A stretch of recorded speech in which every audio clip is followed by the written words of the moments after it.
welcome you to Berkeley. It's the final day of the Pac-12 women's soccer regular season, and what better way to wrap it up than with this, the California Golden Bears hosting the Stanford Cardinal. And welcome to Berkeley, everyone. Troy Clarity, Danielle Slayton, and you. Thank you so much for being here with us. Hope you're staying healthy and staying masked. Danielle, both Cal and Stanford right now wrapping up seasons that I'm sure they didn't quite have in mind at the start of the year, but right now with chances to wrap up the regular season with a big win. And that's certainly true, Troy. I mean, the reality is no matter the season, no matter the time of year, whenever Cal and Stanford are playing, it's a big rivalry matchup. Certainly should be a lot of fun to watch, and we're going to be keeping our eye especially on two senior defensive standouts. First for Stanford, Kiki Pickett, as dynamic and outside back as you're going to find in all of college soccer. She is feisty, she is tough to beat, and she is an excellent 1v1 defender. She's also very emotional, wears her heart on her sleeve, the real emotional leader of this team. She was drafted in the NWSL number 4 overall by Kansas City, and as you mentioned, she is starting her professional career actually this spring, so this very well could be the last time we see Kiki Pickett in a Stanford Cardinal uniform. Meanwhile, for the California Golden Bears, composure, the key word for their senior defensive leader in Emily Smith. Emily Smith is certainly tough to beat 1v1, much like Kiki Pickett. Neil McGuire told us yesterday that her presence and that composure, as you mentioned, in the back line really does provide a measure of confidence to both him and her teammates. Drafted 31 in the NWSL draft in January by Racing Louisville, but unlike Kiki Pickett, Emily Smith does plan to return to Cal for the fall 2021 season. Well, the last time these two teams met, Cal walked off the pitch with its first win over Stanford since 2013. That game didn't count in the Pac-12 conference standings. This one does. Drop whatever you're doing and watch. Stanford versus Cal coming up in just a moment.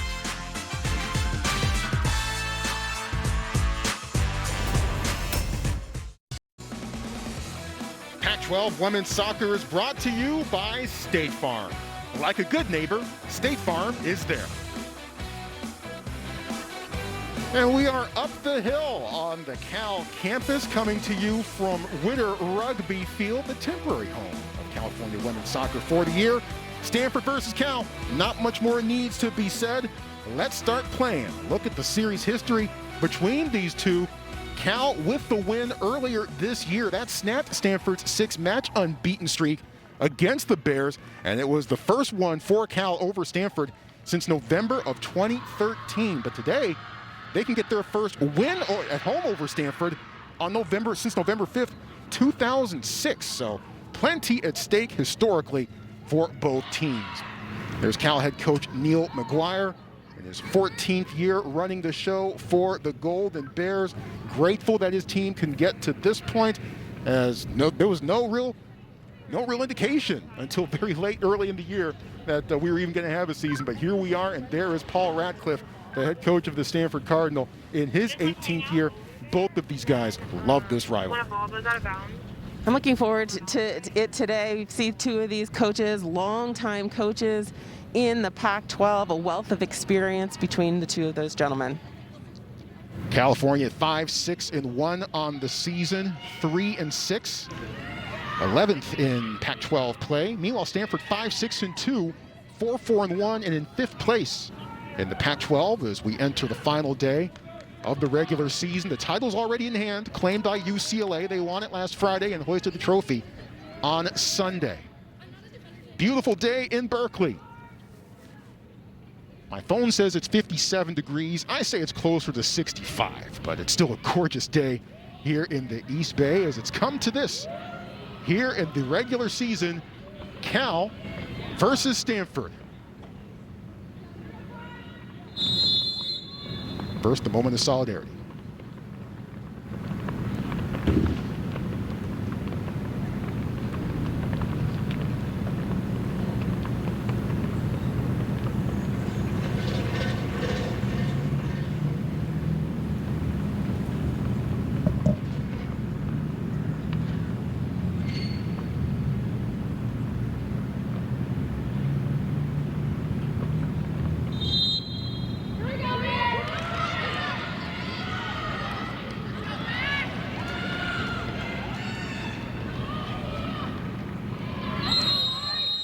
we go. Stanford versus Cal. Enjoy the match.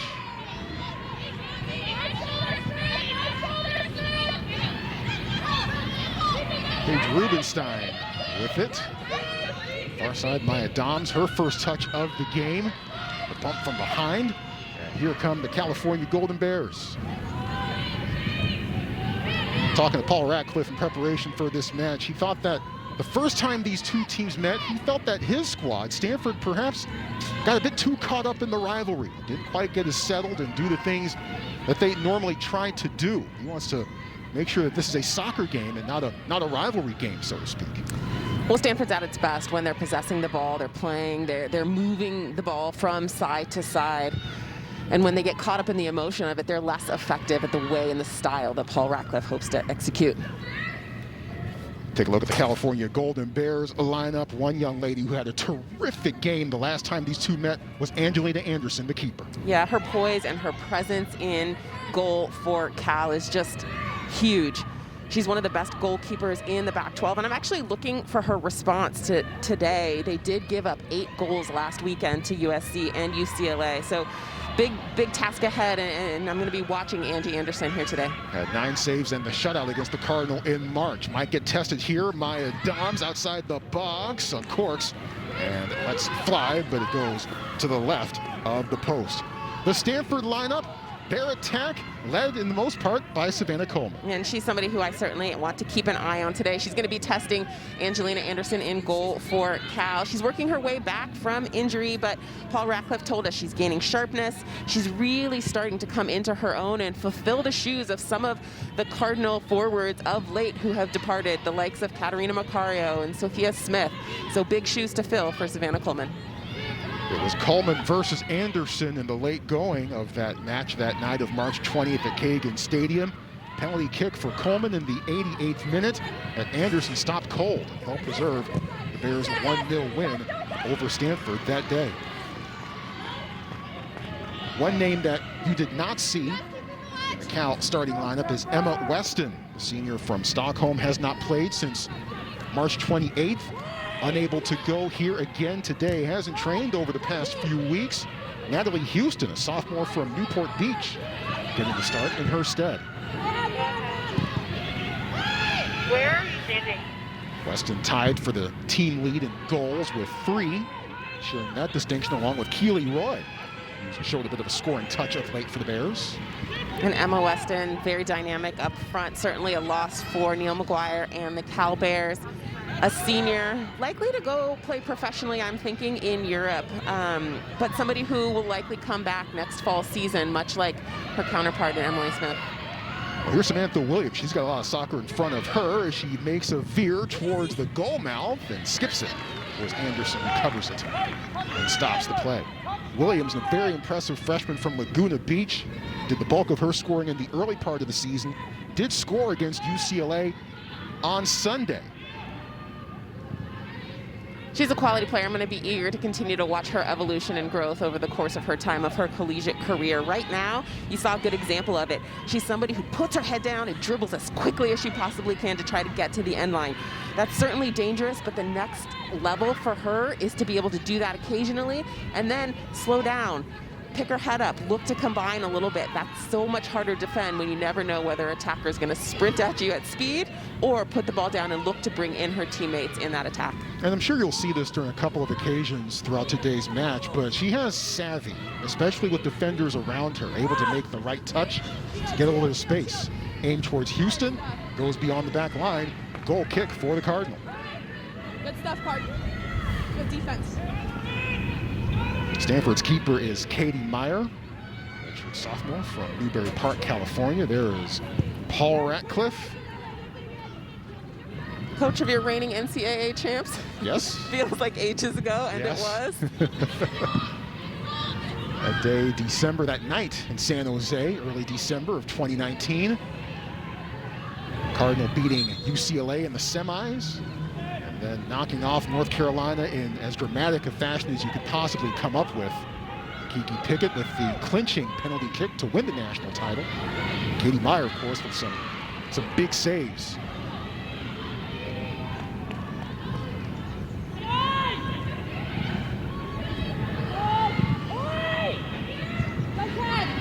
Headed up by Kennedy Wesley. Stanford defensively, for the most part, has done a lot of things right. Younger and not as experienced, especially without Naomi Gurma, who has missed the entire season. There's the foul from behind. Amaya Gray, the freshman, gets the whistle. But without Naomi Gurma, the back line has, for the most part, done all right. There's Amaya Gray.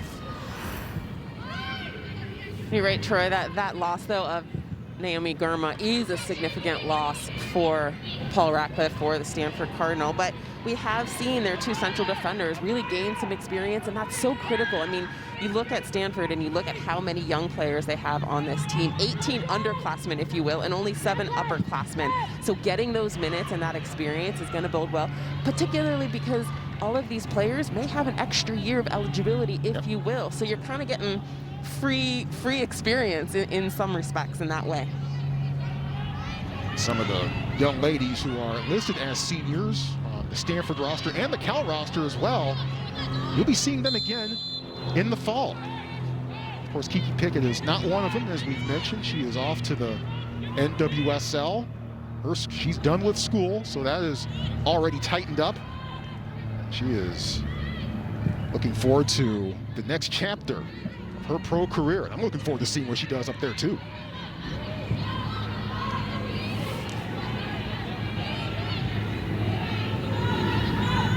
Here's Emily Smith. Sydney Collins. Those two, along with Maya Evans, really did the bulk of the dirty work in spearheading the defensive effort for the Bears against Stanford last month. Outside to Houston, towards the corner. He's out of room, skips it along the back line. Meyer able to collect. We should note this is Witter Rugby Field. Cal women's soccer playing at this facility because Edwards Stadium is booked by the track team. Normally that's not a problem, but all these seasons are overlapping. Facilities are a bit busy. So the white markings aren't the ones you need to worry about. It's the gold markings. If you can make them out. I have to remind myself of that here a little bit. Angie playing center back for Stanford, intercepts. Has a little space. Angie, a quality defender, certainly, but one of the areas that I like most about her play is her ability to pass going forward, her ability to distribute. We saw her there just having some confidence and composure on the ball, willing to dribble into the center of the park, get her head up, and connect with a teammate. So continue to keep your eye out on her ability to set play from that defensive area. I think of a lot, actually, of Abby Dahlkemper, playing for the U.S. Women's National Team now, has that quality of service that I think Angie brings a little bit of, too, as well. Amaya Gray out to Houston, but the flag is up. Houston gets called offside. Is that an instance where being an old midfielder, because that's where Angie has played much of her career to this point at Stanford, is that an instance where being a midfielder mostly by trade helps you in that kind of instance? It certainly does, and I think that's the way that the game is evolving. Before, you were a midfielder, you were a playmaker, and those were the strengths. Now, those skills are also required of central defenders. You have to be able to defend, yes, but you also have to be able to set play and get things going from that back line. The more you can do. Belle Brady has it at her foot for a moment, sent that to Angie. After these first 9 minutes or so, as you mentioned earlier, Troy, Paul Ratcliffe told us about the desire to be able to just take a little bit of the emotion out of this game, set the ball down, possess it, play it, and you can see that Stanford has done well to move the ball around the pitch, looking to try to combine. I would like to see them, though, however, use that possession to eventually creep forward. And again, can they look for that passing channel? Can they look for those moments to play more into the midfielder and get into that final third? Meanwhile, Neil McGuire told us that he wanted to see his team be the aggressor, especially early. Yeah, and for Cal, I think tactically, it's going to be about transition a lot. How can they, when they win the ball, quickly look to make this vertical pass? So yes, they change the point of attack, but then how can they look to go vertical, find, especially in the wide channels, the likes of Amaya Gray on the right, Mia Fontana on the left. Paige Mateer had it for a moment. Now to the far side. Dispossessed by the Cardinal. Julia Leontini, the freshman, getting in there to break up the potential effort by the California Golden Bears. Up to Pickett. Streaming down the far side. And a bit too far. Aimed that one for Coleman. We're going to check formations a little bit. We see Cal starting in a 3-4-3 formation. So just 3 defenders, not something we typically see out of the Cal Golden Bears. But Neil McGuire told us yesterday, at formation, they're just starting positions. It's really more about the principles that they're trying to execute. However, this 3-4-3 formation does allow you to push players higher up the field, enabling Cal to press Stanford up a little bit higher.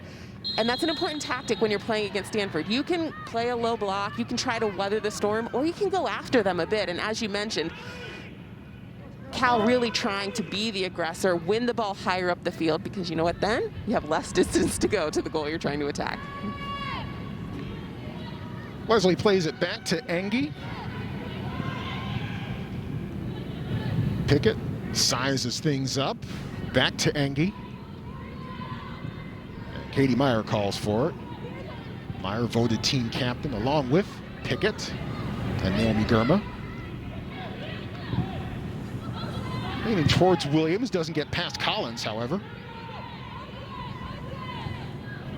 Skylar Briggs, a freshman, getting her 5th start of the year for the Bears.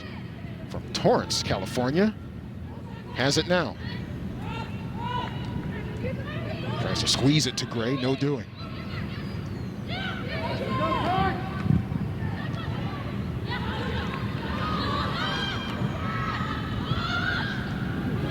Dom settles, tried the switch, didn't get past Kylie Nguyen. It's good vision, though, by Maya Dom. She doesn't execute there, but as you can see, lots of Cal defenders around the ball. Where is the space? The space is on that far side. Stanford needs to be able to change the point quickly and execute in that fashion. Dom's the sophomore from Davis, California, certainly with a lot of youth national team experience underneath her belt. Was all Pac-12 honorable mention in the 2019 season. Smith cuts that one off. The contrast in styles, and we hinted at this at the start of the show, the contrast in styles between Kiki Pickett, who brings a bit more of the thump, a bit more of the flash and dash, and Emily Smith, who just does what she does, just goes out there and without any real fuss or muss, gets the job done. Well, Kiki Pickett, typically when you've seen Stanford play, you see Kiki Pickett flying up that right flank out of the right back position.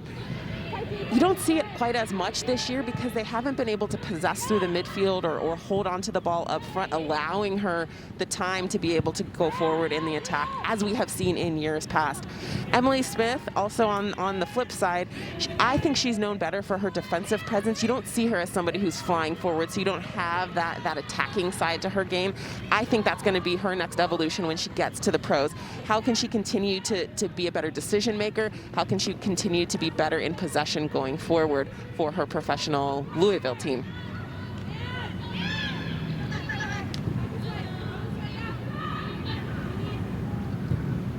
And Wesley plays it back to Katie Meyer. Emily Smith, the senior from Los Gatos, was first team All Pac-12 in 2019. She is returning next fall. I could almost hear the smile on Neil McGuire's face when he told us that news.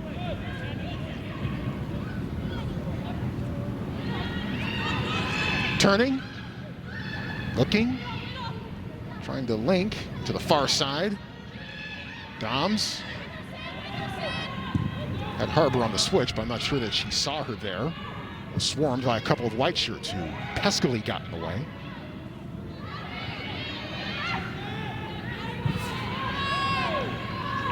And back to Smith.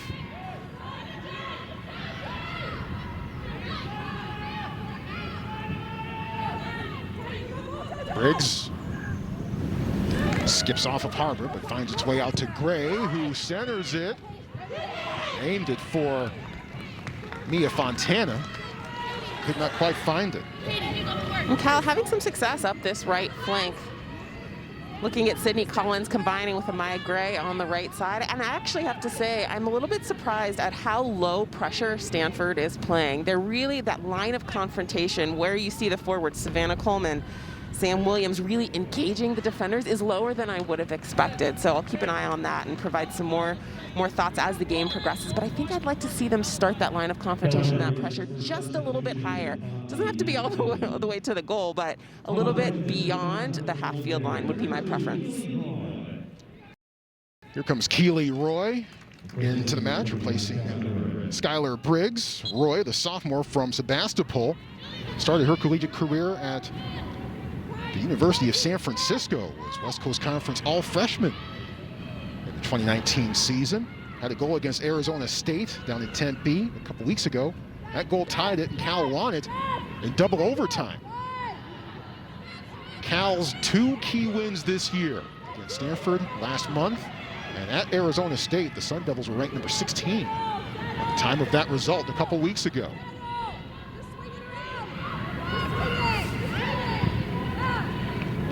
But the Bears not playing with all hands on deck. Certainly Stanford not playing with all hands on deck either. Missing Madison Haley, as she is not going for this match. She's only played just 2 games, check that, since March 12th, banged up with a bit of a knock, Madison Haley. Both the Paulson twins, Catherine and Sarah, neither of them available today. The USC game last week, Catherine got hurt. She left the game with an injury. Then 2 minutes later, Sarah, her twin sister, left the game with injury. I mentioned Naomi Gurma, Amy Sayre, a promising Australian midfielder, a freshman. She's with the Australian national team. He's played a couple friendlies with them this past week. You bring up all these injuries, Troy, and it makes me wonder if Stanford needs to rethink how they recruit, in that you've got to now have maybe bigger rosters because of injuries like this, because of crazy unexpected seasons like we've seen, but also because the level of player that they are recruiting are not staying for 4 years as expected. You see the early departure of players like Tierna Davidson, of Sophia Smith, of Katarina Macario, and so that depth that we've seen in the past, particularly of their special individual players, isn't there this year. And I'm wondering if this is a year for Paul Ratcliffe and his staff to reflect in a way and really think long and hard about, is this a strategy that we need to alter a little bit? How do we tweak it? How do we change it? Because you're right, Stanford certainly is decimated with injury, but a lot of teams are decimated with injury this year too. And how are you going to have to deal with that going forward, and the reality of new challenges that we could see after this year of COVID, heading into a season that's just a few months away in fall of 2021. I'm going to be very intrigued to see the to-do list of all of these coaches, especially considering that there's not a whole lot of time, not a whole lot of turnaround, ideally, of course, but not a whole lot of turnaround until we need to start thinking about 2021 and that season getting going. And it's going to be a very delicate balance of getting the rest you need while also building the base and the fitness that is required to last a rigorous and long season that the Pac-12 and the NCAA does provide. Paul Ratcliffe told us, look, as soon as the season's done, we'll give them a break to recover, then they'll hopefully have a little bit of a base when they return. They didn't really have much of a base when they came in because they couldn't train as a team due to the strict restrictions for Santa Clara County. Couldn't really get any sustained training before the whole team convened mid to late January, early February. So hopefully for Paul Ratcliffe, his whole team, when they reconvene, everyone's got a good base for training. And by early August, it's off and running. Getting things ready for 2021. But that's in the future. Right now, Cal and Stanford trying to figure out who's going to finish off the regular season with the win. Rubenstein dispossessed. Avina Adu, fine defensive play.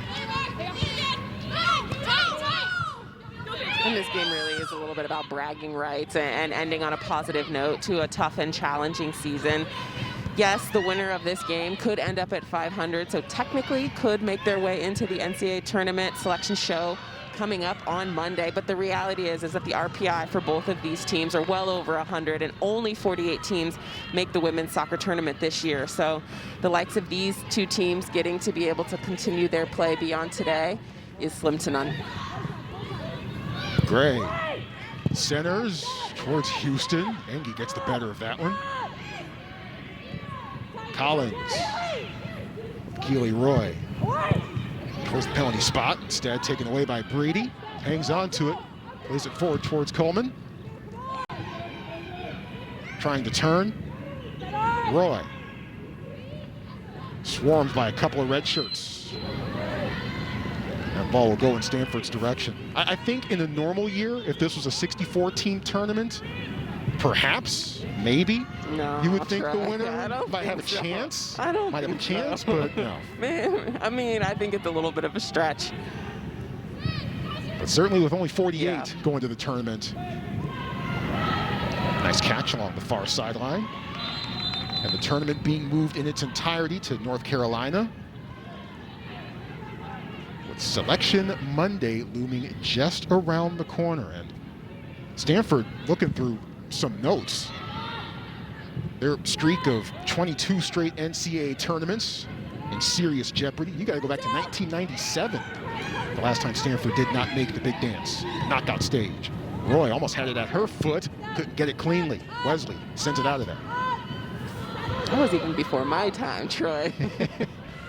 I would say that was before my time, but that wouldn't be quite true. More information on the tournaments, the knockout stages. They'll all get going on April the 27th with both championship games to be played in North Carolina on May 17th. 48 for the women, 36 for the men. Stanford men's soccer, meanwhile, winner takes all in the Pac-12 game tomorrow afternoon, hosting the Washington Huskies. That'll be a lot of fun. I'm just grateful that soccer is being played, that sports are on their way back, that Amen. hopefully things and people are improving and health is on the horizon. Continued health is on the horizon. Gotta tell you, I'm just pretty pleased to be out here. Feels good, doesn't it? It does. I mean, the setting's different, obviously, with us playing on a rugby field. And a turf field, by the way. We haven't talked about that, but both of these teams typically playing on their grass fields. Today, a little bit of a change. But I also have to say that these players, these youngsters, are quite accustomed to playing on turf fields. Many of them did that their whole youth careers. Knocked out of bounds off of Harbor. Cal to throw it in. There it is. Close look at the turf. Witter Rugby Field. Don't see that too often here on this level. Especially in Pac-12 where the weather is so good, and you know, you see it a little bit more in schools in the Midwest where the weather is a bit more of a challenge. But out here, sunny California, we have the luxury of playing consistently on grass. Edwards Stadium, the normal home for California soccer. So one of the things I'd like to see, particularly from Stanford, but from Cal in some senses too, is how can the speed of play increase? Stanford is possessing the ball well. You can see them playing out the bat, looking to combine, but they're not moving the ball fast enough to really force the Cal players to have to shift and defend and get out of their comfort zone and out of the channels and spaces they're trying to defend. So can they do what they're doing, but just do it a little bit faster? That means instead of in 3 and 4 touches, can you do it in 1 and 2 touches? And it seems that Coleman hasn't touched the ball a whole lot to this point. No, they haven't really been able to find her as a release valve. There she is, as if on cue. Trying to find a way past.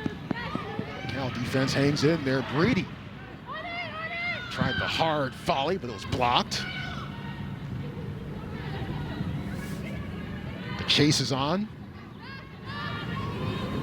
And the way I felt really about both of these sides in this first 25 minutes or so is that there's a collective group of a lot of really good individual players, but I haven't yet seen that combination play and that collective cohesive play that's really going to break a side down.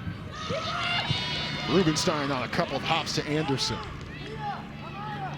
And of course, a lot of that could be a function of them not being able to train. Completely. I mean, it makes a lot of sense. You've got young players, you've got a less experienced team, you've got teams that are at the very end of their season, your legs are tired, you're dealing with injuries, you haven't had the time.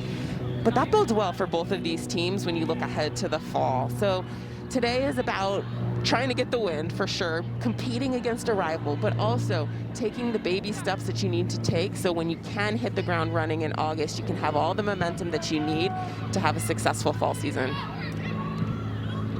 Towards Coleman. Back to Doms, sizing things up, keeps it on the ground towards Leontini. Swarmed and taken away by the Bears. Skips off of Pickett.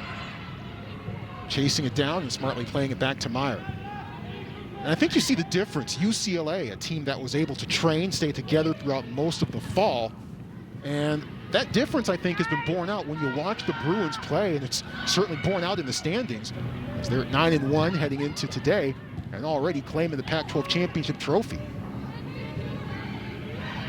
Paul Ratcliffe did say that UCLA has been the most consistent Pac-12 team in the conference this year. And the stats, the championship, it all adds up and makes a whole lot of sense. I said UCLA has been the most consistent. Meanwhile, the rest of us in the Pac-12 are wondering which of our teams is going to show up on any given day. Intercepted by Adu.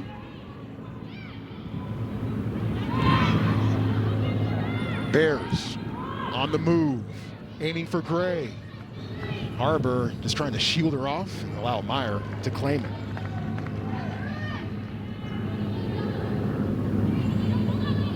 Of course, rivalry day up and down the rest of the Pac-12 today. Oregon State. Arizona State. Of course, USC and UCLA. All left to be decided.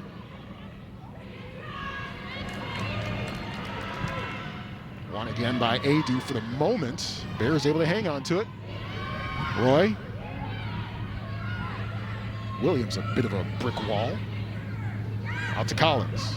And Roy's got to find a way to play that ball a little bit faster. I think there's an opportunity there in transition, but it's also going to be important for Natalie Houston and the forwards to be able to show, to come into that space so Roy feels like she has an outlet to be able to play vertically and forward quickly. On a sprint at top speed, it's Rubenstein centering it towards Williams, but instead cleaned up by the Bears. Coleman wasn't too far away. Dobbs hoping for a second chance, pokes it, and it's high and wide.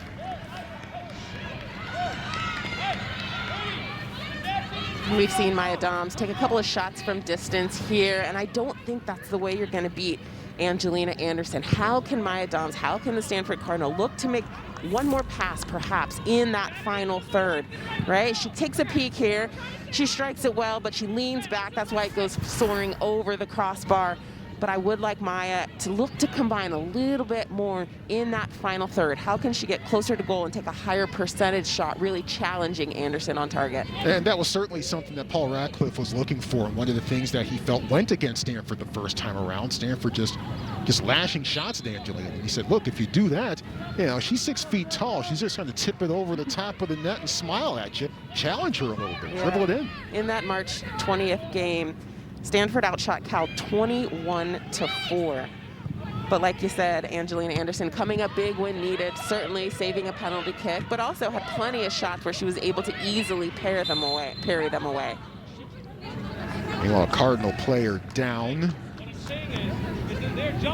It's Doms, who's been in and out of the lineup, not 100%, but back up to her feet. The Bears with just one shot on goal against Stanford last time around.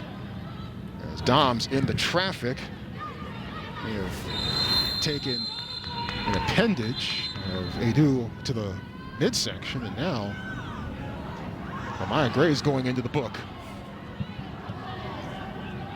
Gray's not quite sure what's going on. Stanford will take it. We'll take another look ourselves. I was just trying to listen in on what the referee was communicating to Amaya Gray.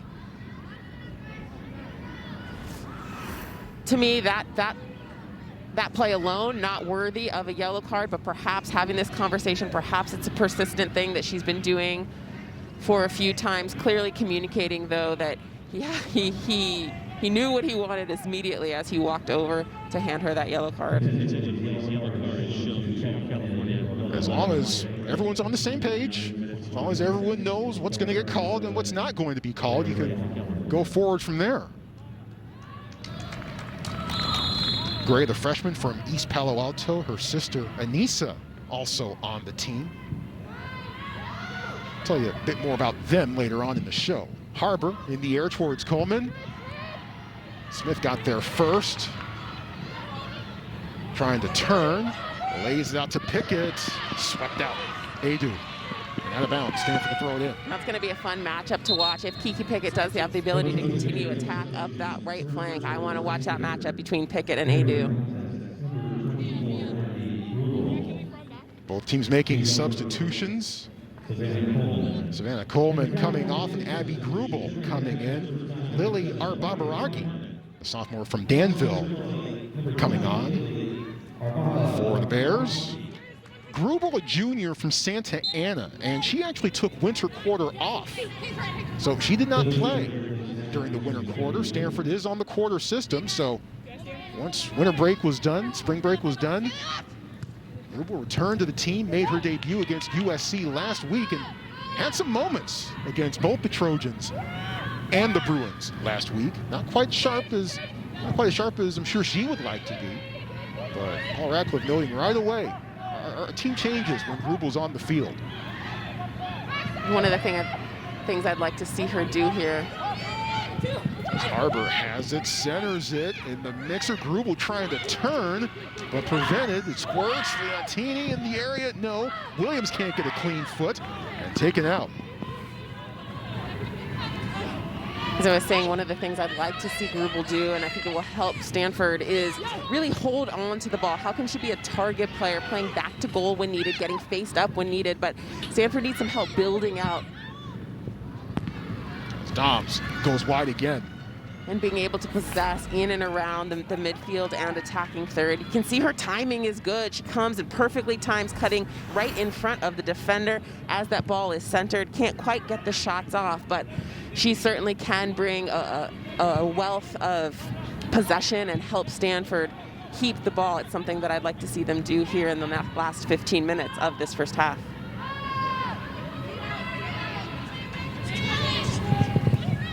Towards the corner, Gray, Engie tangled up.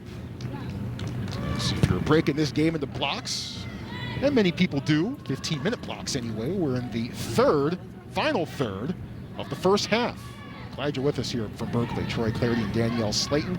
Stanford and Cal scoreless. Neil McGuire did say that he was going to look at 15-minute blocks. They were going to start in a 3-4-3 formation, see how things were going, and see if changes needed to be made at the 30-minute mark. Towards Grubel, Smith. Williams has it at her foot. Williams blocked. Anderson comes through. We saw a lot of that from Angelina Anderson last month when these two teams met. Williams with a point-blank opportunity, and Anderson a brick wall.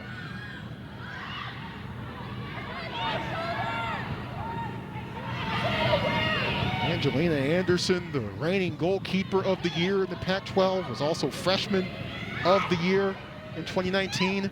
Add that one to her highlight reel. Taken away by Cal.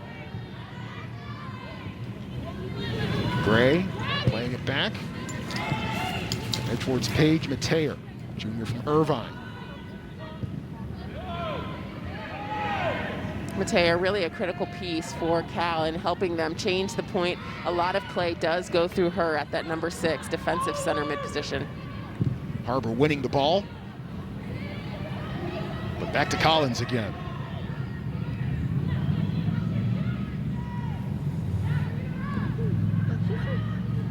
Smith to Anderson. I like this pressure higher up the field by Stanford. Brady with the interception.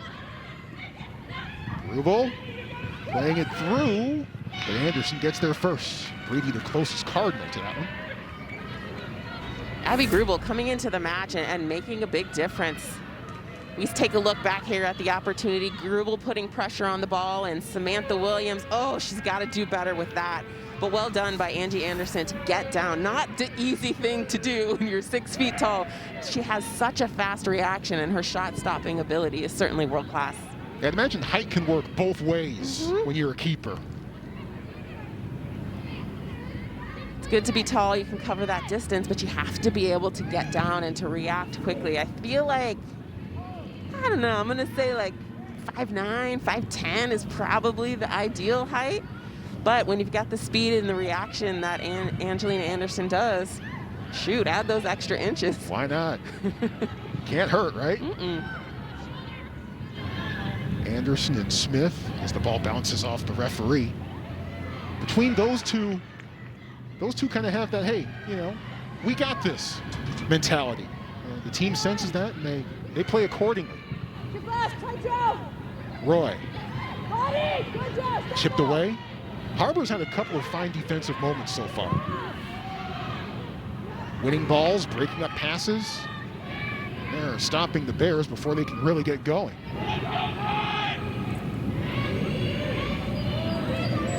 Pickett in the mix.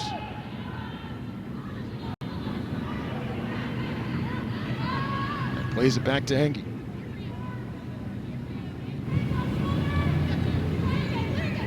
Pickett, the senior from Santa Barbara, her motto is "Remember Me."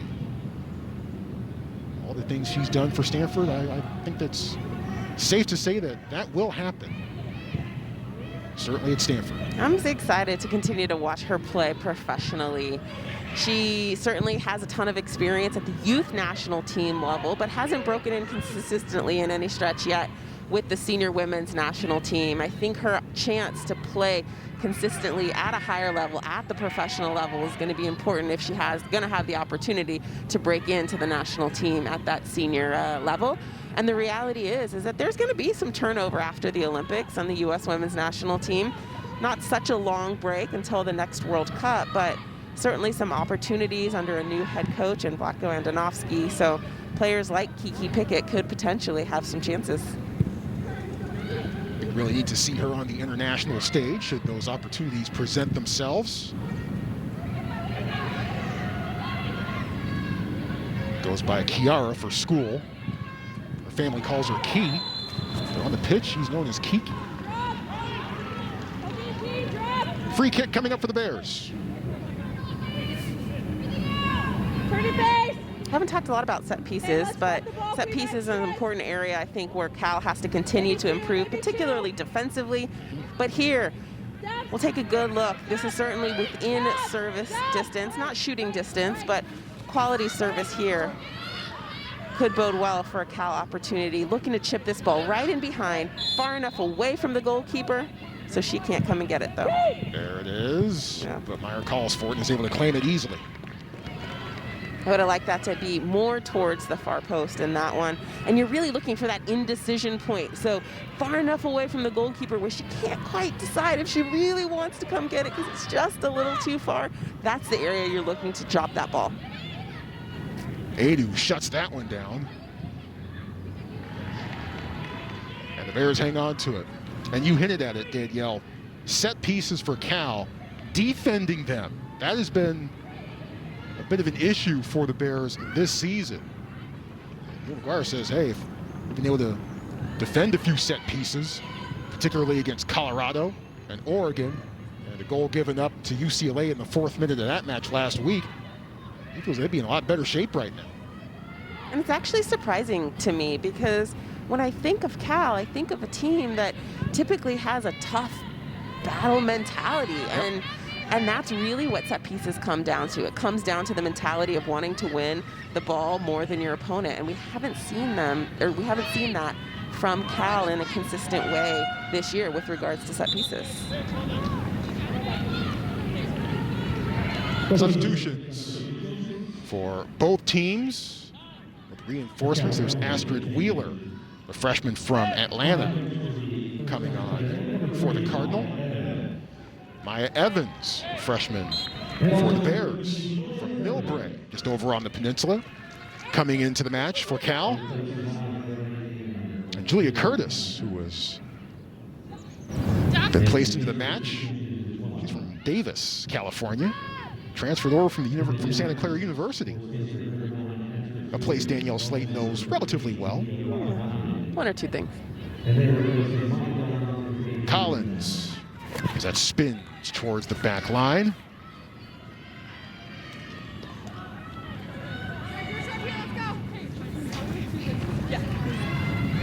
And a corner kick, well, we talked about set pieces and can Cal defend them? We'll get our first chance to see the Bears in this situation. Playing it short, Pickett. Off the recoil. Settled by Engie, lays it out. Watanabe just entered the match for Stanford. Out of bounds, Cal to throw it in. Watanabe, the freshman from Hawaii. A lot of freshmen, a lot of young players on this field, and I think that's the right decision by both coaches. There's nothing like that can prepare you for playing soccer more than playing soccer. So these minutes are just crucial minutes looking ahead to the next season. Which is coming up more quickly than normal.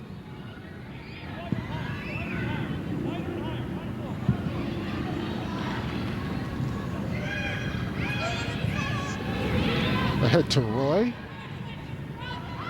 Down the sideline. Collins trying to get there. Instead played back to Meyer. Watanabe saves it in bounds. Roy, throw it in. Senior Day festivities were held here at Witter Rugby Field before the match. We will observe Senior Day ourselves during the half. Always a great day, one of the cool things in college sports. There's the flip throw. Off of Breedy. Can't get a clean foot on it. Julia Curtis, the flip throw specialist, breaking that one out today.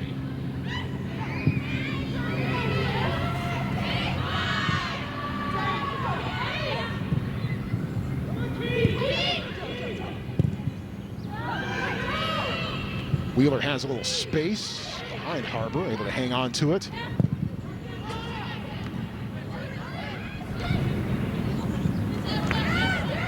Barbaragi. Mateo.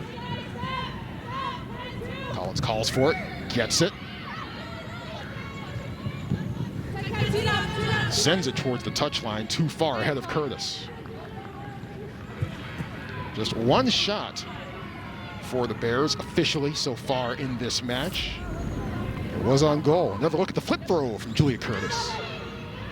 It's actually a lot harder to play off of a flip throw than it would be like a flighted ball because it's not driven as hard in the same way. So yes, it's great in that it puts it in the mix, but sometimes it's challenging to do something with it because there's just not a lot of pace. Can't be because you're throwing it in.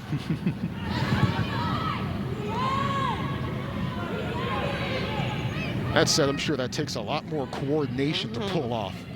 Certainly much more than I'm capable of, I'll tell you that. I try to flip throw, they'd be wheeling me out of here. Neil McGuire, the nifty footwork.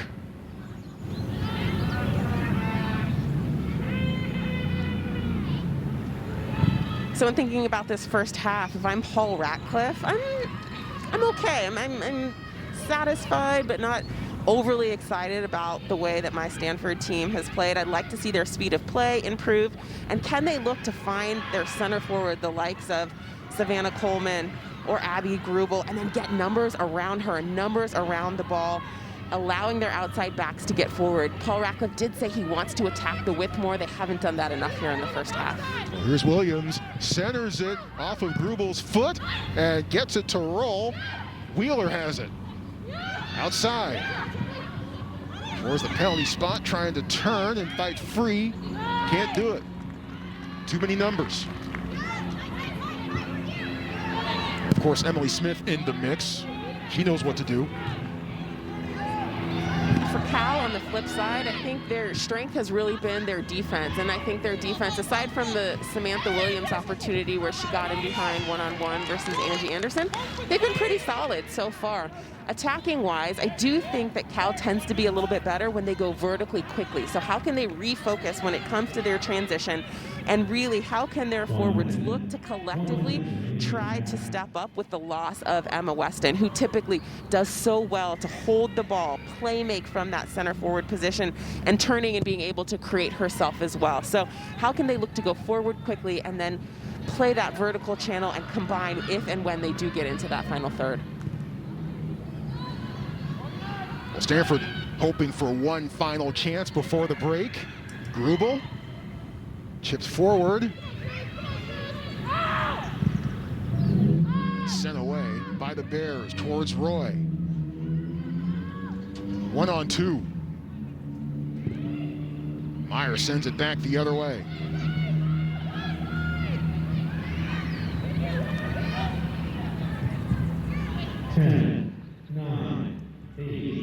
Adu down the sideline. Broken up by Pickett. 3, 2, 1. And that does it for the first 45 minutes of play. A stalemate, more or less in every sense of the word. Scoreless on the scoreboard, and neither team with any real clear opportunities, save for Samantha Williams, who came very close in the 33rd minute. Cal had more of the play early on, but Stanford started to gain some momentum as the first half went on. We'll see who can make the adjustments in the second half and really bring some life into this final 45. We'll stick around for that second half, but first, halftime festivities will begin in just a few moments. Stanford and Cal scoreless from Berkeley. Halftime in just a moment. Well, no fans allowed at Witter Rugby Field, but if you want to come on down to Tightwad Hill and check out this match, it's cool. That's what these folks are doing as they have watched Stanford and Cal duel to a scoreless tie through the first 45 minutes. Our State Farm Showcase highlights. We'll do a deeper dive on the things we saw in the first 45 minutes.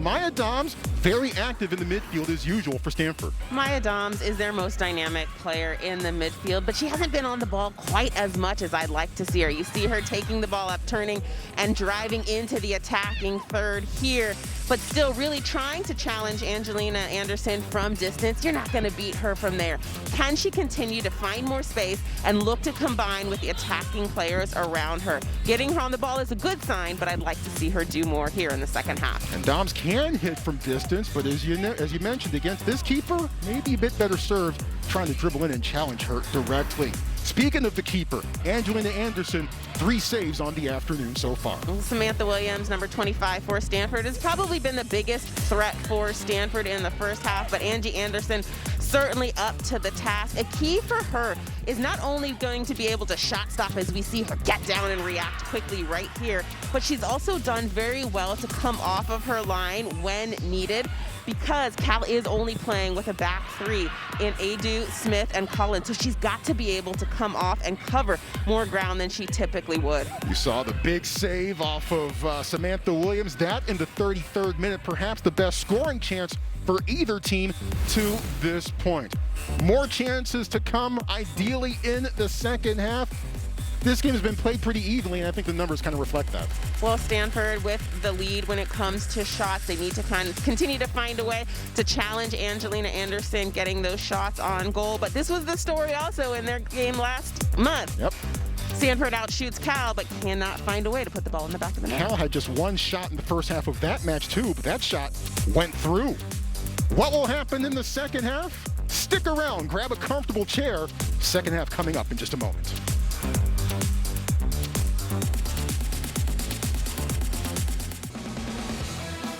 Pac-12 Women's Soccer is brought to you by State Farm. Like a good neighbor, State Farm is there. Back in Berkeley as we begin the second half, but before we do that, let's jump in the Wayback Machine for a moment and take you back to March 20th, the last time Stanford and Cal met. Just one shot on goal all day for the Bears, and it came from that young lady, Mia Fontana, in the 42nd minute. Well, you see Kiki Pickett looking to try to get some pressure onto Mia Fontana, but doesn't close down quickly enough. And how about that? Mia Fontana just sneaks it in that near post. 1-0 for the Golden Bears. First time in 8 years they're able to get the victory over the Cardinal. It was Fontana's first goal in 2 years and Cal's first goal against Stanford in 4 years. Both Cal and Stanford looking for a goal here today and a win to wrap up the regular season. And off we go. Second half is underway. Stanford 5-6-2. Cal 5-6-1 on the season. Glad you're with us. Troy Clarity and Danielle Slayton coming to you from Berkeley, also known as Bear territory. Off of Houston's foot, tried to slide it back in her direction, but Wesley able to sweep it out of there.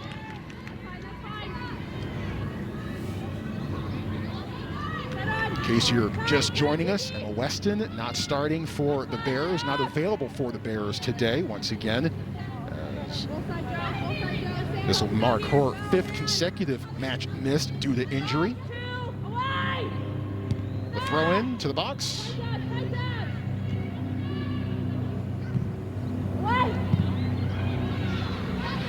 To Mateer's foot. Wynn had it for a second. Instead, chipped off by the Cardinal. Mateer aiming for Houston. Trying to hang on to it, and out of bounds. The touch lines in white are the ones that matter, at least on the sidelines anyway, and along the baseline as well. And the boxes are marked in yellow. So we're on the rugby field. Cal's normal home booked by the track and field team. 23. No time.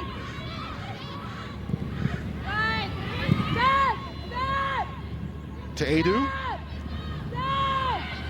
Finds Mateer, who's already been active so far this second half. She needs to continue to find herself on the ball. We talked about at halftime how important Maya Doms is to the Stanford and building that play throughout the midfield. For Cal, it's Paige Mateer. She plays a little bit deeper. She's a holding center mid, that number 6 position, but she is the one who is responsible for really helping get the flow for Cal going and changing the point from side to side. Adu on the ground, wide of everything. Mateer, the junior from Irvine, California. Abina Adu, a junior from Modesto, California. On the Ghana women's national teams on the youth level, under 17 and under 20. Both her parents are from Ghana, and she actually went back there every summer with her family until the soccer schedule got a bit too hectic, so she had to stay stateside. And she is certainly somebody who can attack from the back position. But we'll probably see her attacking less today because Cal is playing in a 3-back. Those 3 defenders really do have to stay more conservatively. Meanwhile, Pickett tries to skip it towards Williams, can't find the angle. Boy, Pickett would not be denied on that sequence. She almost found Williams. Well, Kiki Pickett, feisty, battling. This is who she is through and through. And then she has the presence of mind to get her head up, direct the center forward to where she exactly was going to play the ball and serve that quality ball to Samantha Williams across the carpet. Harbor bounces and collected easily by Anderson. But that's par for the course for Kiki Pickett. Those are the things that she can do, and those are the things that she's going to take with her to the next level. Kiki loves elephants, admires their size and their silent dominance. That is a random fun fact, and I'm impressed that you know that, Troy. Gotta do your homework. That's awesome that she liked elephants when she's probably almost always the smallest one on the field. Yeah, when she plays, she stands 10 feet tall, man. That's the truth. Has it now. Angie. Skips off of Houston, and the Bears able to win it. The poke through, Meyer off her line, and she smothers it.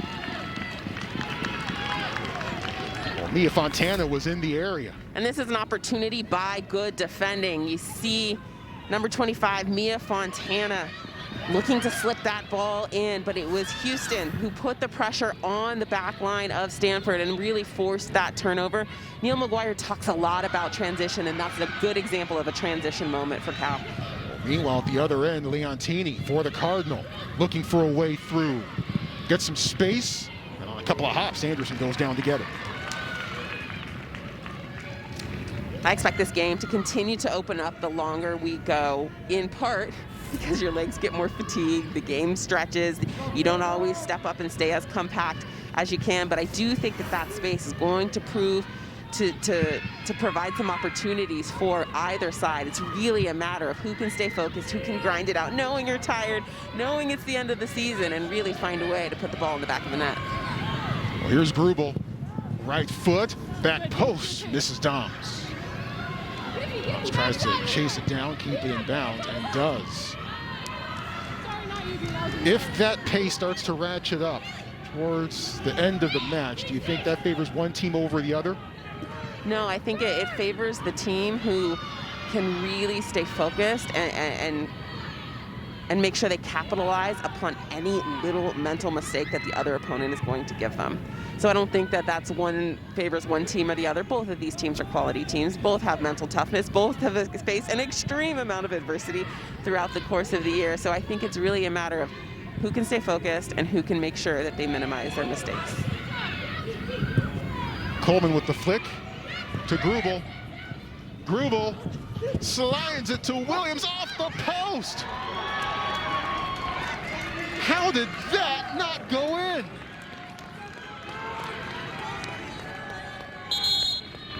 Anderson able to keep it out of there. Sydney Collins going down here and gets just a little bit of the pressure on it, forcing Samantha Williams to not hit that ball cleanly, and it goes just off of the post. I don't know how that one doesn't go in the back of the net, but credit right there goes to Sydney Collins. You don't always have to win the ball, but you have to make sure that the person you're marking does not get a clean shot on goal, and that's exactly what she does there. Samantha Williams, though, continuing to find ways to get opportunities, but she's got to stay focused on that final piece. She's had the 3 best chances for Stanford. That is what she needs to work on in the offseason. Yep. Finishing, because she puts herself in the right spots. Collins is up and okay. Collins has had some big moments defensively. You might remember Cal's game against Utah in Salt Lake. She cleared a loose ball from the goal mouth late and helped preserve the lead and a win for the Bears in 2019 at Utah. Cal hoping for a chance. Instead, it's Williams. Ahead to Doms. Doms centers off target, behind the net. Execution isn't quite there, but things are starting to build for the Stanford Cardinal. I like that combination play between Williams and Doms. You see Williams slow down a little bit, get her head up, and then that inside-out run by Doms, coming from the center of the park, looking on to that wide left flank. Paul Ratcliffe told us yesterday, or a couple days ago, that he wanted to attack the flanks. It was something that they were working on. They aren't quite where they need to be yet, but it's an area where they're looking to exploit in this game and beyond. Pickett was ready to throw it in, but the linesman says, nope, you need to go in the other direction. Obviously not the season that Paul Ratcliffe and the Stanford Cardinal were looking towards, as they were hoping to defend their national championship. NCAA tournament run that is very unlikely at best at this point. Grubel has it dispossessed. That's a typical play from Emily Smith right there. You just don't typically think of Stanford as having rebuilding years because they always seem to be so dominant. But this certainly is a rebuilding moment for Paul Ratcliffe and Stanford, particularly given the loss of so many of their dynamic attackers. Particularly, I'm thinking of Katarina Macario and Sophia Smith. Centered. Taken out by the Cardinal. Yeah, Stanford's rebuilding years normally have them end up making deep runs in the NCAA tournament anyway, if not making it to the College Cup. Right, they're like quarterfinalists or round of 16s.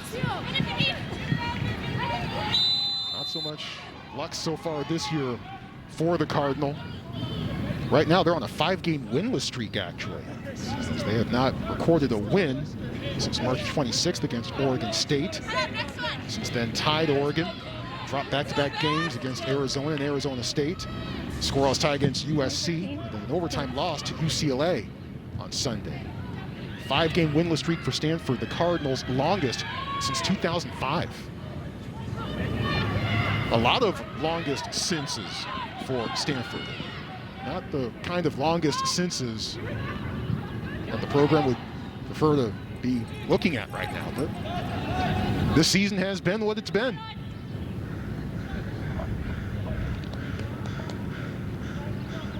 I mean, so typically we're used to seeing the California teams of the Pac-12 and UCLA, USC, Stanford, and Cal always being at the top of the table in the conference. But this year, real opportunity for some of these other teams. Obviously, UCLA and USC still up there, but Washington, 24 in the country, Arizona State having a good little run as well.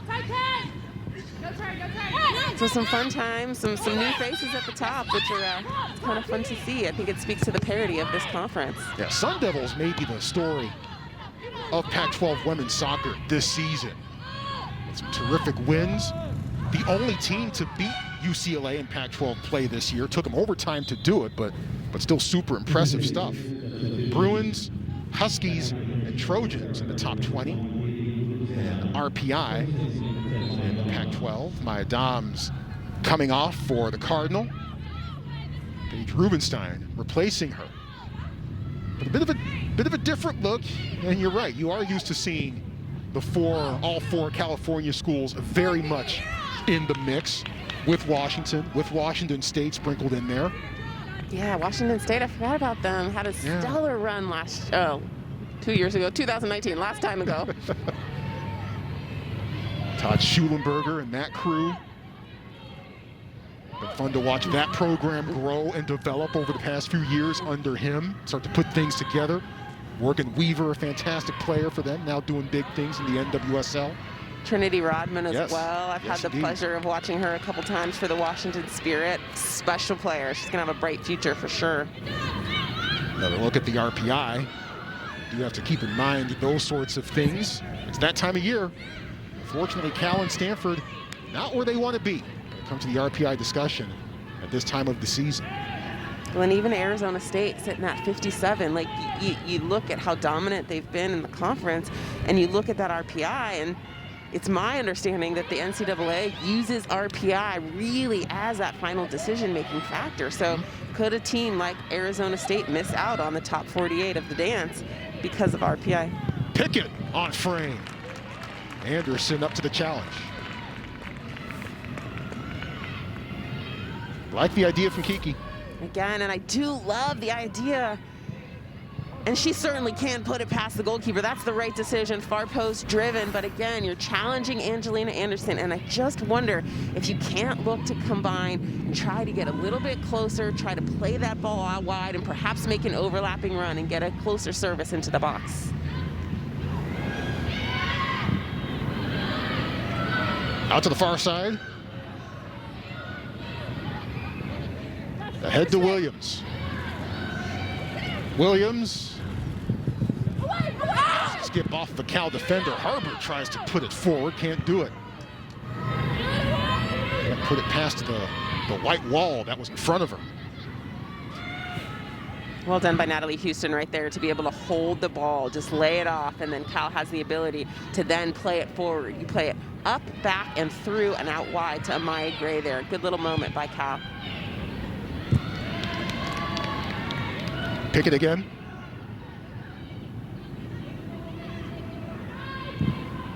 Switches field, trying to get it out to Williams. Instead broken up. Ahead to Houston. Leontini in the right spot. But too strong for Rubenstein. Natalie Houston, so critical right now for Cal to be able to break this pressure, right? They've been weathering the storm. Stanford Cardinal building momentum, getting opportunities in attacking third, and they've got to be able to get out. How do you do that? You play it into that high forward, and that extra pass up high allows your defenders to breathe for a moment and get away from your defensive third. Houston has it now. Adu sends it forward.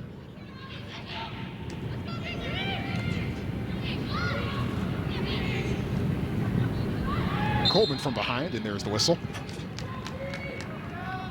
That will definitely get the whistle more often than not. And I gotta give it up to the referees because you have to actually pull down your mask to blow a whistle.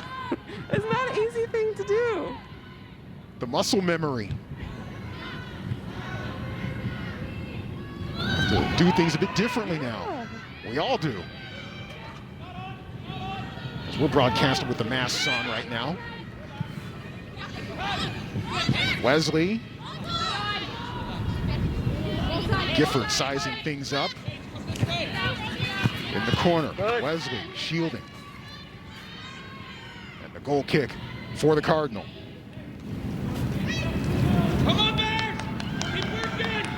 Yeah, if Arizona State hadn't dropped those two decisions last week to the Mountain Schools, to Utah and Colorado, they would certainly be in a lot better position. And with only 48 teams being allowed in the NCAA tournament this year, Sun Devils might be sweating out Selection Monday. 60 minutes in here in Berkeley. Still looking for our first goal today. Troy Clarity, Danielle Slayton taking you through it. Stanford versus Cal. Bears got the 1-0 win over the Cardinal on March 20th. Hoping for 2 in a row. Ahead, Grubel. Tries to center, but Smith right there as usual. Gets help from Adu. Adu's been all over the place in this match.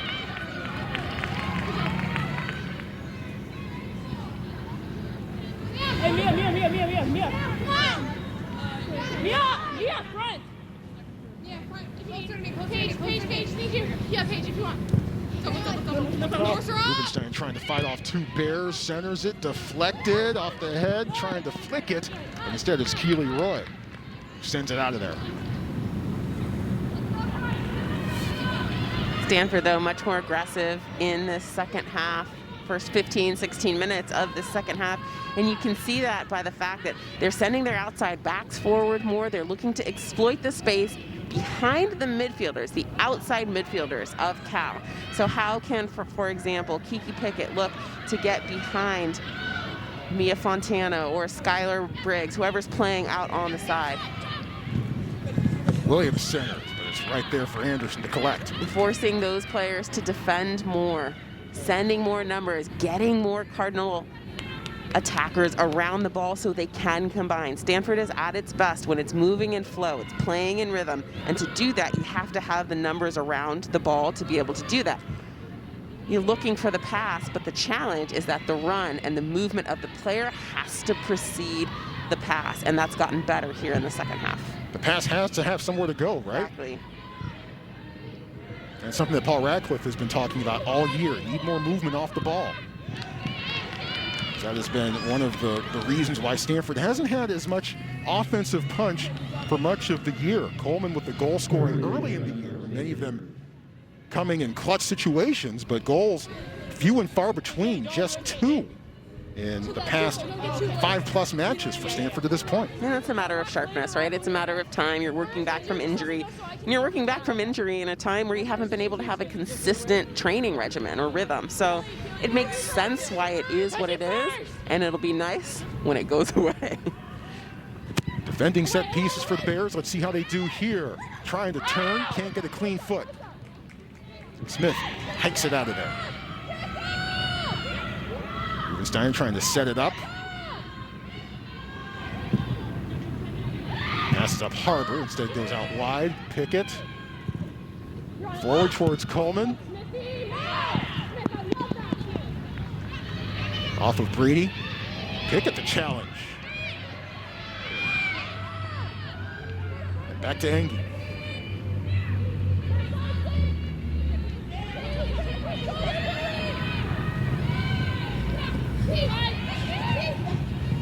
To the touch line.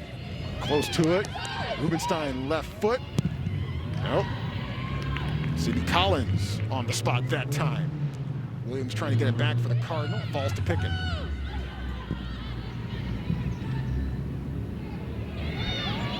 Bears finally get it clear. With the rugby markings still in effect here, we are playing at Witter Rugby Field. Kind of interesting to see how the field kind of breaks up a bit from that standpoint.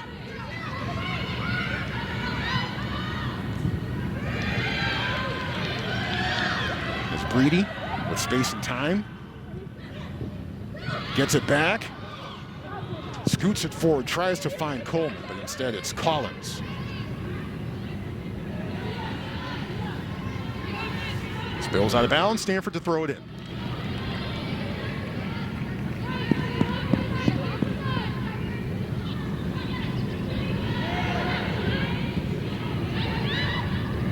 I think Abby Grubel has been a real bright spot for Stanford coming into the match in the first half, continuing to have an impact in the second.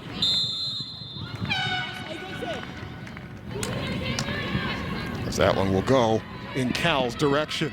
Her timing is good, and I think she just adds another layer and dimension to the attack.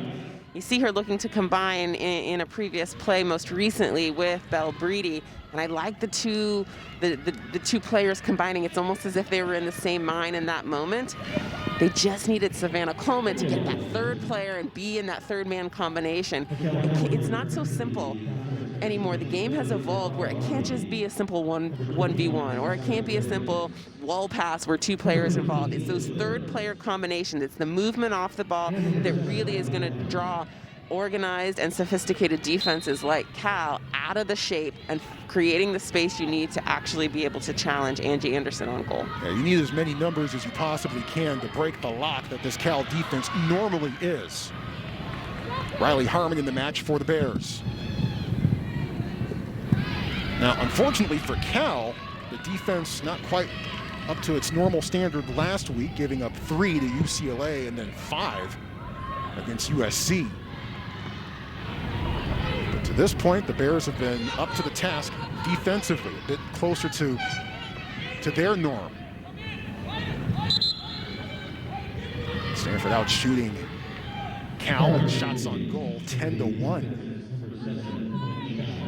Emily Chow replacing Julia Leontini. Chow seeing her first action of this match, redshirt freshman from Phoenix, Arizona. Roy off of Pickett's head, that allows Meyer to come up and claim it.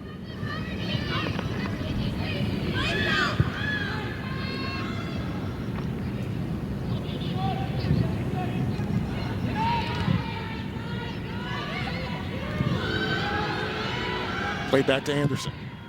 And this one's heading in our direction. My hands aren't quite what they used to be. I wasn't even going to say anything, Troy. I wasn't going to out you. That went right through your hands. You're a terrible goalkeeper. Sure did. That's why I'm sitting right here.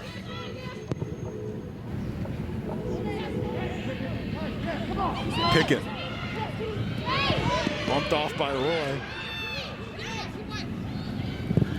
Rubenstein skips to the back post. No. Too strong. Chow was in the area, but the ball sailed beyond everyone. Stanford continuing to have moments, and I like their decisions to try and fight to get all the way to the end line and serve it from there. I'd much rather have that ball get all the way to the end line rather than that ball that Kiki Pickett just played. It's so difficult when you're a defender to clear balls that are coming from close to the end line because you're running towards your own goal. You're facing your goal. It's difficult to clear it from that position. So can Kiki, in this example, continue to fight to get all the way to the end line rather than serving it from 30, 40 yards out?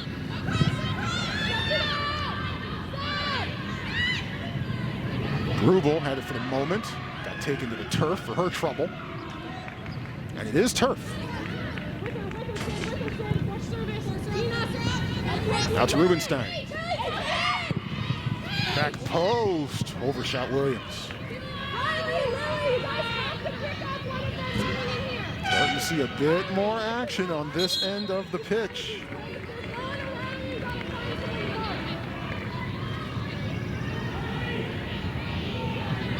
Bears to make a substitution, their next opportunity. There is Ellie Lindenlob, junior from Westlake Village, California, coming in, about to appear in her 6th match of the year, replacing Keely Roy.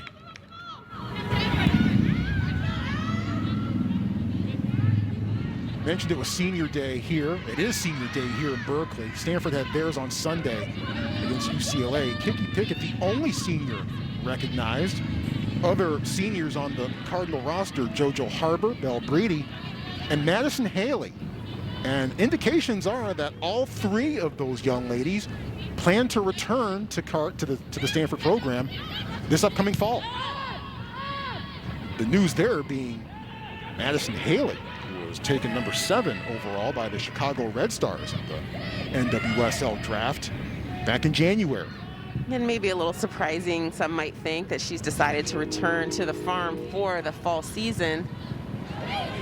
So that's ahead to Rubenstein on the ground. Mateer. Ball's found Mateer quite often here in the second half. However, I think part of the reason for that is the NWSL season is well underway.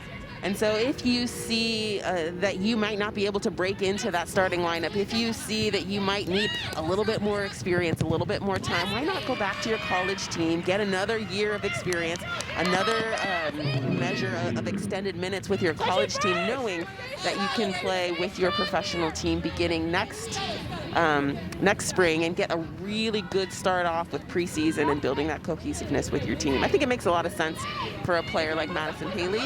Maybe not so much for Kiki Pickett, because she could find her way into the starting lineup soon here for Kansas City. You never know. Yeah, it was a bit of a surprise to me too when Paul Ratcliffe mentioned that. I almost dropped my earbuds out of my ears. But explained with that as a frame, that decision makes a bit more sense. We saw Madison Haley earlier. There's Paul Ratcliffe. I'm sure he's very happy with that news, along with JoJo Harbor and Belle Breedy, who are scheduled to return to the farm for the upcoming fall. Corner kick once again for the Cardinal. Harbor with Pickett short. Service. The header. Coleman came flashing in, couldn't connect. Harmon with the clearance. Savannah Coleman with a close call with the header.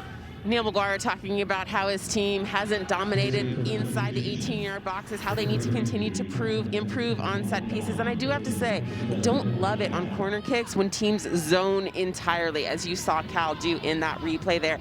I like man-to-man. I think it focuses on your mentality. It focuses on just one other person that I know I've got to be responsible for and beat. I think sometimes when collectively you're zoning and all of the responsibility is shared, that mentality drops off just a tad. And maybe sometimes it's like a fly ball out to the outfield. I got it, you got it, you got it. Then nobody's got it all of a sudden. Fly balls to the infield are a terrible mistake. Yep. Good through ball. Or Babaragi can't get there in time.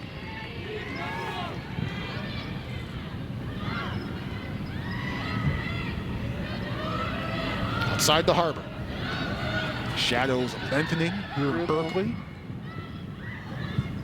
Rubel in the middle.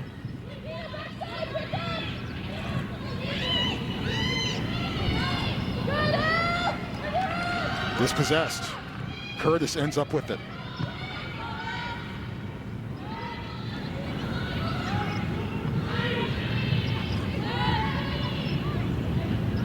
Shadows lengthening, a bit of a breeze starting to kick up here in Berkeley at points.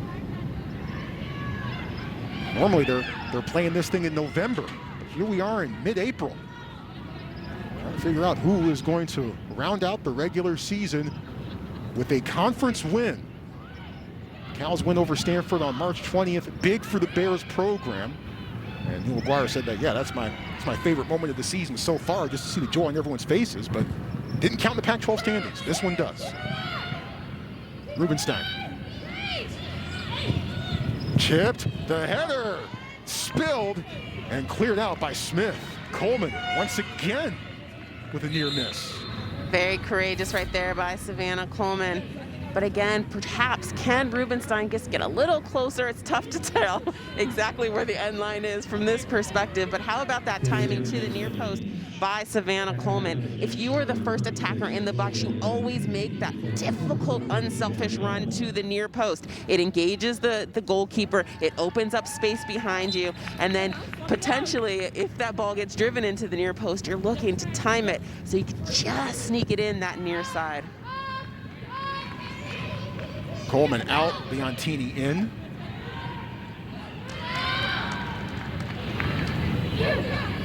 Pickett just keeps it in bounds, away from Lindenlaub.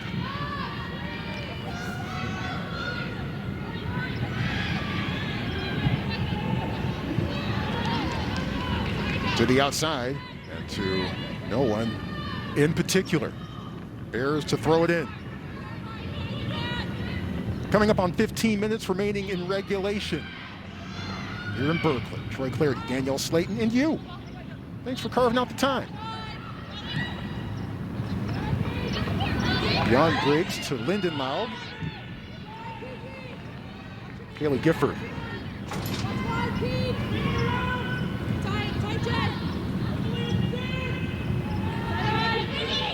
Mateer. Adu.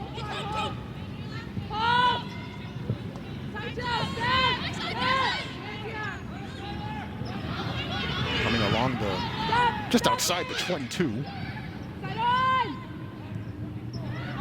Not familiar with rugby, so I'm not quite exactly sure what that 22 is. A yard marker? I don't know.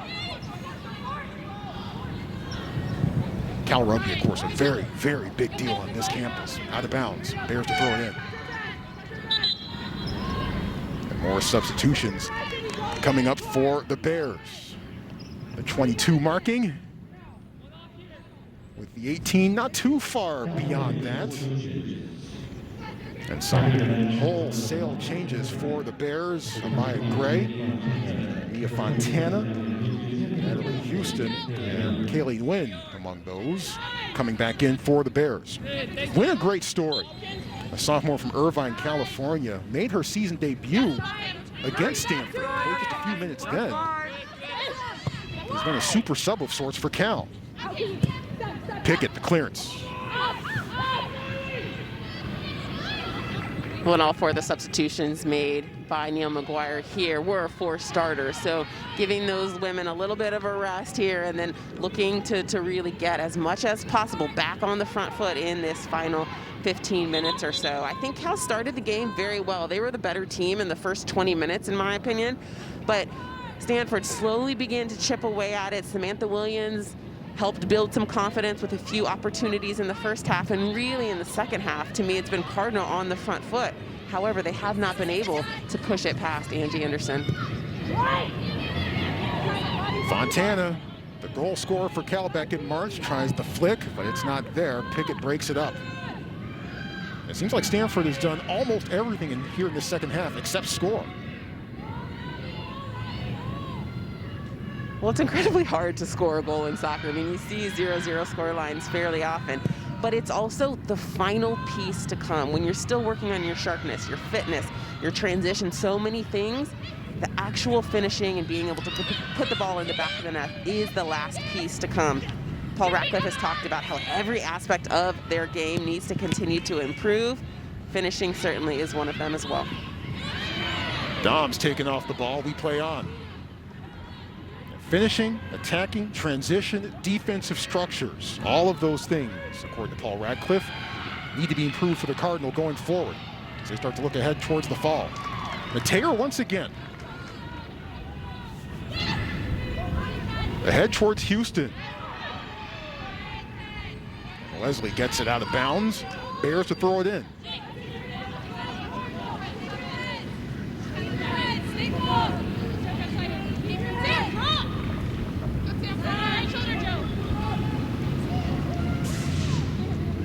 At the feet.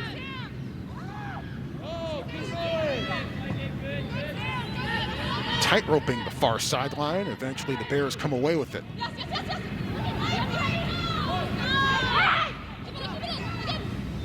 Gray. Waiting.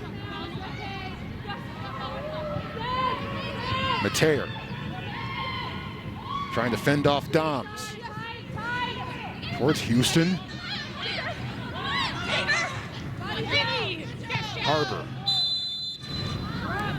Now going Cal's direction once again. Bears inching it down the field. Chances few and far between for Cal. Katie Myers sets the traffic. Go ahead, Brian, you're good. Hey, hold with the wall. Hold with the wall. Hold with the wall. Ladies back, ladies back. One more step. There you go, you're good. Fontana to start things off. Places everyone, and off we go. Yes. Yes. Spills off of Meyer. But red shirts able to clean it up. Bell Breedy with the clearance. Grubel plays it forward, but Collins sends it back the other direction. Off Mateer.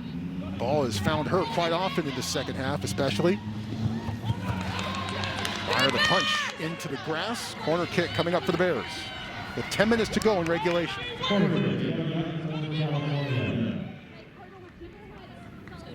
Okay, keep her head up. Trust it. Trust it. From behind the net, now in front. Sierra, no. Everyone getting set.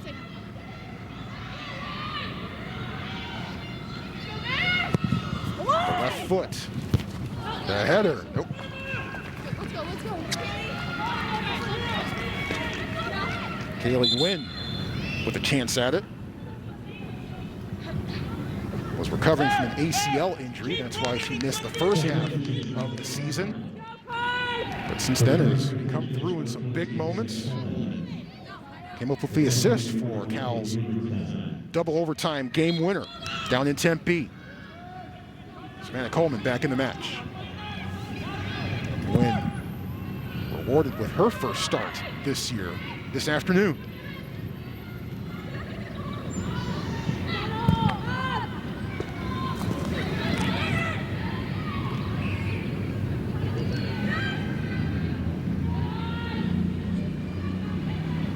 Fontana, hounded by Pickett. Gray stops and starts. Harbor guarding closely. Blocked by Wesley.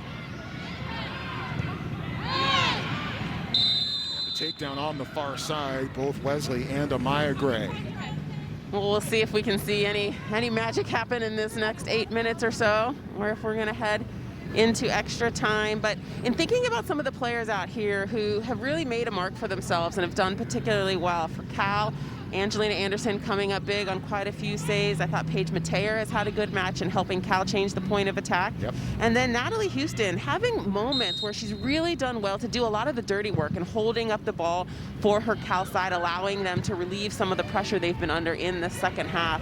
I've been impressed with her work rate and really willingness to defend from that front line. But the work not done yet. Here comes Grubel. Off of Gifford's foot. She clears it. That's the kind of work that you need from your center forward. Natalie Houston coming all the way back deep, almost into the defensive third, to be able to be a big target for her midfielders and defenders behind her, allowing Cal to hopefully build some pressure or build some momentum and build out at the back. Everyone talks about strikers and the importance of goal scoring, and make no mistake, it is super important. That's what the job description is, but it's also amazing how much more of the work actually happens off the ball and helping with defensive efforts as well. Your forwards are your first defenders. Yep. You know? On the flip side, when you're looking at Stanford, I think that Abby Grubel has been a real bright spot coming into the game. I thought she's had a good game so far. Samantha Williams has had the best chances for the Stanford Cardinal. Grubel, center. Harbor, Leontini at her foot, tries to roll it. No. Who wins the race? Off of Edu's foot. And then defensively, we see number 5 right here, Sierra Angie. I thought she's quietly had a very solid match defending Natalie Houston, and I've been paying attention to her communication. She does a very good job of directing players in front of her. Her spacing has been very good. She's somebody who I think is going to continue to be a very important piece for Stanford going forward. Backline play, a subject, of course, that I'm sure is very near and dear to your heart. Well, yeah, I mean, and you wonder if she's going to stay there with Naomi Girma coming back into the fold as she returns from injury. Sierra Enge is somebody certainly who does have the ability to be quite versatile, so she can play on the back line and in midfield too. Coleman turns. As Grubel in front. Coleman gets the bump for a little bit of room, but Sydney Collins able to get it out of there. Stanford to throw it in. The last time Cal beat Stanford at home was November 5th, 2006. Bears got the game winner in the 89th minute. Dramatics then. Heading for dramatics now. Williams. Centered. Can't get to Grubel. Falls off of Pickett's foot, but Angie there to settle it down. Well, we haven't talked about this yet, Troy, but because you don't see it very often, particularly in Pac-12 women's soccer play, but it is very difficult to beat a team twice. And normally you don't see two teams in the conference play twice, but because of the strange circumstances this year, this is the second time that these two teams are facing off. Meanwhile, a superb defensive play by Mia Fontana. Stanford gets it back, but man, that was good stuff from Fontana.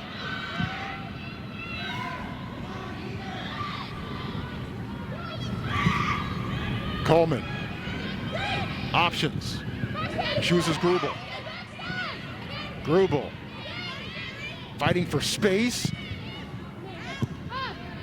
Sent out again by the Bears. Stanford just has to commit to getting numbers in the box. They've had some success on this right side. Abby Grubel, Rubenstein as well. But they've got to get numbers into the box if they want to put it away. 4 minutes to go in regulation as Gray was streaming down the sideline, but a hard touch allowed Wesley to get there. Cardinal at the other end.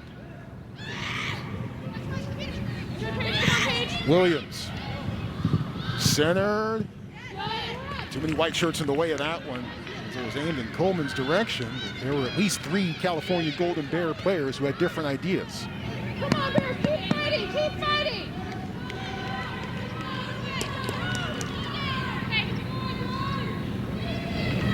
Had to go into the foliage to retrieve that one. At the base of Panorama Hill. Tightwad Hill is behind us, and yes, there are folks, a lot of them actually, checking out the game from there. Not just for Memorial Stadium, which is right next door. There's got to be 50 people up there. That's cool. Hey, it's Stanford Cal. Yeah. if you can't be in the building, you can at least be adjacent to it. Take advantage. Less than 3 minutes to go in regulation.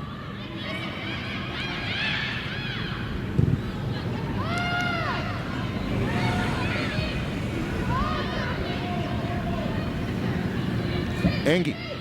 Pickett.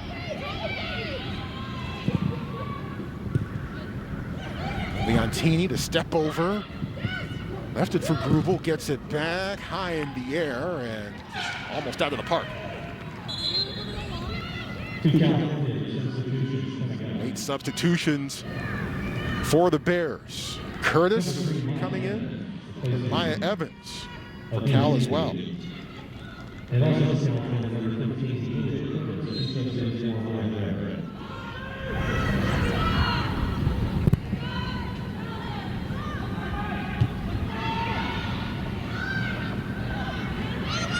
2 minutes to go in regulation.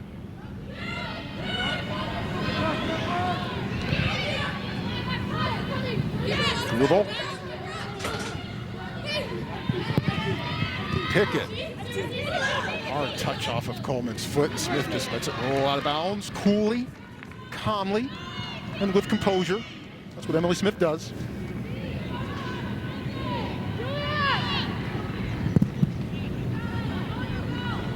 continuing that run of terrific play at the center back position for Cal. Indigo Gibson, remember her, the All-American. Got some good ones here in Berkeley of late.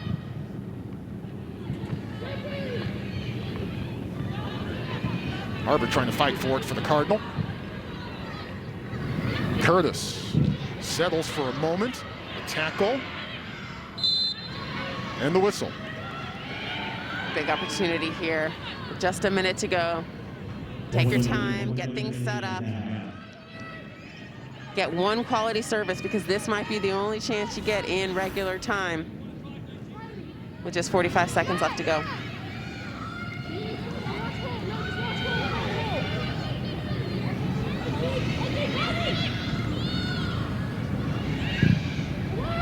In the air.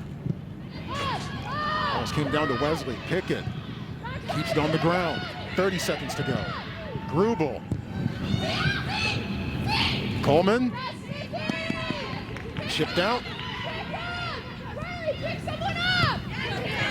Swept out by Kaylee Gifford. Cardinal have to get on the good foot. 10, 9, Coleman 8, 7, trickles out of bounds. 5, 4, 3. And with that, we are through regulation. 90 minutes are in the books, and we are going to need overtime to decide this latest rendition of Stanford versus Cal. Angelina Anderson has been up to the task as usual, as Stanford has had several fantastic chances, especially in the second half, particularly from Samantha Williams. But overall, right now, still anyone's match at this point. What will overtime bring? Stick around. Scoreless in Berkeley between the Stanford Cardinal and the California Golden Bears.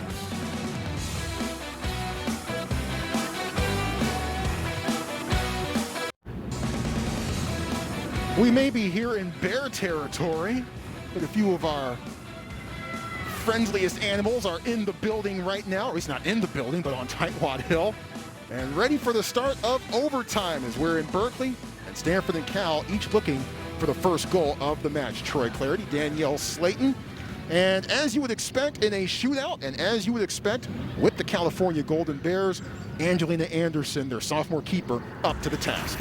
She certainly has kept Cal in it in both the first and the second half. She's done well to come off her line as needed.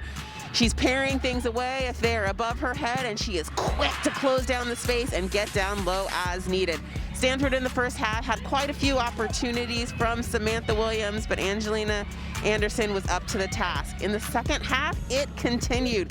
Stanford continued to attack, particularly up the right flank. I don't know how Samantha Williams missed that previous one, but again, to beat Angelina Anderson, you've got to get it right. You've got to get it perfect, because she can cover that goal. She might be the best goalkeeper in the conference, not only this year, but for a few years to come. Anderson with 6 saves on the afternoon to this point. She certainly has the hardware to prove that she is one of the top goalkeepers in the country, the reigning goalkeeper of the year and freshman of the year as well. You take a look at the numbers.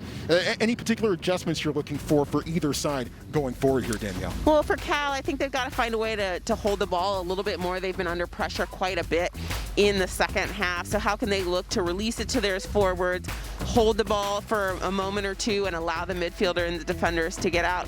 For Stanford, I'm looking for them to continue to push, to be on the front foot, but how can they continue to have a little bit more combination play, get to the end line, and then get quality service on the box and commit numbers to getting forward? Yes, your legs are tired, but you know what? This game can be over in a minute if you score in a minute. It's done as soon as you put the ball in the back of the net. Well, Stanford realizes that because they learned that lesson the hard way as they went to overtime against UCLA on Sunday, and it took just a minute. Delaney Sheehan with the game-winning goal in the 91st minute as the Bruins got the overtime win over Stanford on Sunday.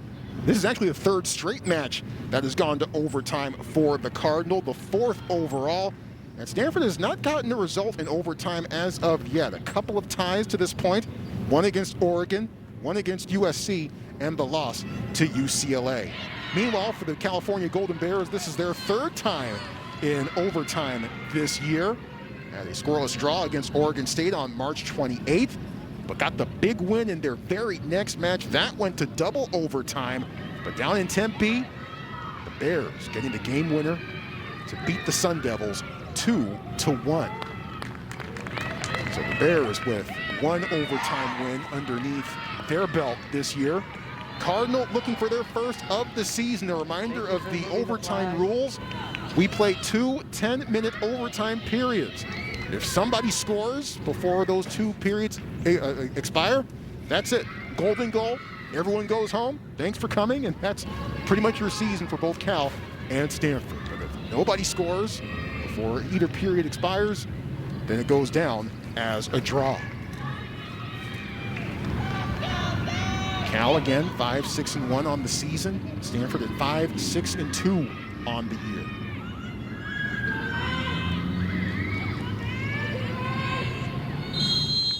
And off we go in overtime.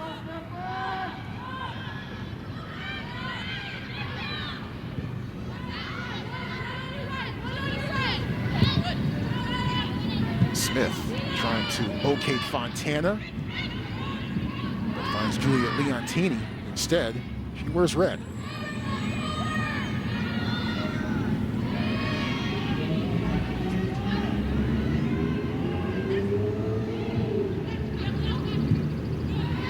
To the far side, Pickett.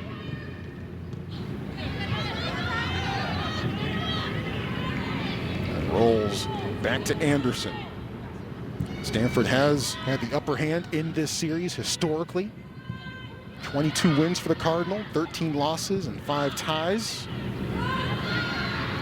But Cal looking for back-to-back wins in this series. Beating the Cardinal 1-0 on March 20th. That snapped a 6-game unbeaten streak for Stanford in this series. I shouldn't be calling this a series. Let's call it what it is. It's a rivalry. Stanford-Cal, man. And this matchup splits households in 2. Big stuff anytime these 2 teams get together, no matter what the sport. Houston. My sister went to Cal. She is currently a teacher. And when her students have to take a field trip to Stanford, she gives them extra credit if they wear blue and gold. See, now that's how it's done, right? That's how you're supposed to do it. That is what this rivalry is all about.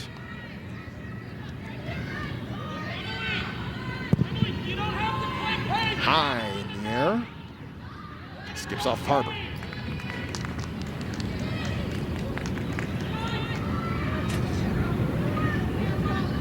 And even though Cal's win over Stanford in March didn't count in the conference standings, you couldn't have told that by the reaction of the Cal players. That was a big, big win. But Taylor may have had her foot stepped on. She might need a moment. Meanwhile, Pickett off and running. Pickett outside. Coleman shoots, scores! Good night, everybody. Cardinal win. Savannah Coleman decides it, taking it from the senior Kiki Pickett. And with that, the Cardinal beat the Bears. The final in overtime in Berkeley. Cardinal 1, Bears 0.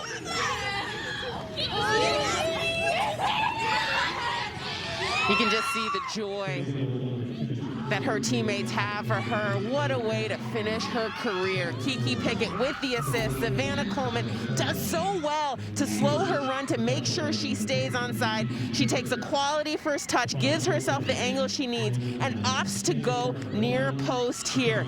You can see she just catches Angelina Anderson off and gets the deflection in her favor. It was about a transition moment for the Stanford Cardinal, and they find a way to beat Anderson, beat Cal, and walk away at the end of their season a 1-0 victory over their rivals. Coleman with the 4th goal of the year for her, and Kiki Pickett walking off the field likely for the final time in a Stanford uniform. There's Naomi Germa by her side, but Pickett with a major role in the game-deciding goal to beat the California Golden Bears here in Berkeley. Stanford finishes at 6-6-2 on the season, 5-4-1 in Pac-12 play, while the Bears finish at 5-7-1 and 3-7 in Pac-12 play. And both teams now looking to 2021, as that young lady will be in the NWSL, while the Bears are in good position to be back where they have likely been for the past few years as well. Well, that'll do it for us here from Berkeley. On behalf of our terrific Pac-12 Network crew, my broadcast partner Danielle Slayton, I'm Troy Clarity. Stay safe, stay healthy, and stay sane, and back the Pack. Our final score from Berkeley. Hope you had as much fun as we did. Stanford beating Cal 1-0 in overtime.